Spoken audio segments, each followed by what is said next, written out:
long sentence, 3 blanks. Let's read it completely and then understand the meaning of the sentence as if we are speaking it, as if you are speaking it or I am speaking it. And then we will look at the words that complete the sentence most meaningfully. So here the choices may be closed. These are called closed tests. Choices may be closed. We have to look at one which completes the sentence perfectly in terms of meaning and grammar. Meaning here takes precedence over grammar because grammatically most sentences, words, options that will be given to you will be correct anyway. So let's see what this question does. How curious and dash is the parallel? So some parallel or comparison has been drawn. The author says how curious and dash is the parallel. As far as the poverty of biographical details is concerned between Satan and Shakespeare. Can you imagine comparing Satan and Shakespeare? Satan is the devil, right? Satan and Shakespeare. How curious and dash is the parallel.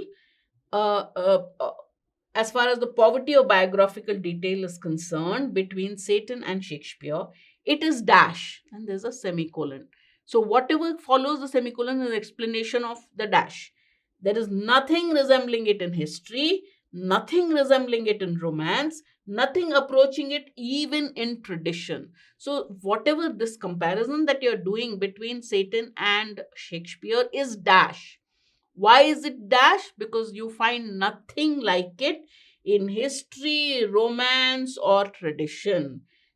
They are the most famous dash characters that we have heard of. Now, this last dash has a longer expression. How curious, let's start reading. How curious and interesting is the parallel? Yes, curious and interesting work together. The parallel between Satan and Shakespeare. It is unique, perfect. There is nothing like it in history, tradition, or romance. They are the most famous. Obviously, when you're talking of the devil and Shakespeare, both are the most famous, but the most unknown characters that we've ever heard of. They're famous yet unknown. How much do we know about them? Seems perfect. A is my answer. But let's quickly look at B, C.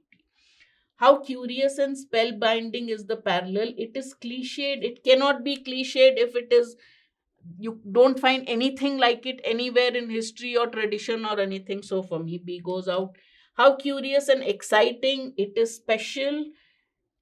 They are the most famous, but the most prominent. Famous means the most prominent. So this, the last option makes C wrong.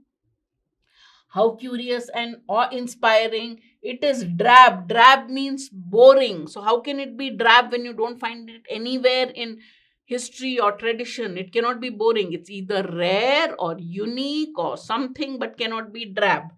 Mundane. How curious and mundane is the parallel? If it is curious, you can't. Curious means you find it strange. Here, curious doesn't mean curious as an inquisitive. Strange. So it cannot be mundane. It cannot be insipid. If it's not found anywhere, it's novel, new. It cannot be insipid. And Satan may be despicable. People despise him, but not Shakespeare. So nothing in E works either. Therefore, I say, okay, 1 is my option. 1 is the answer.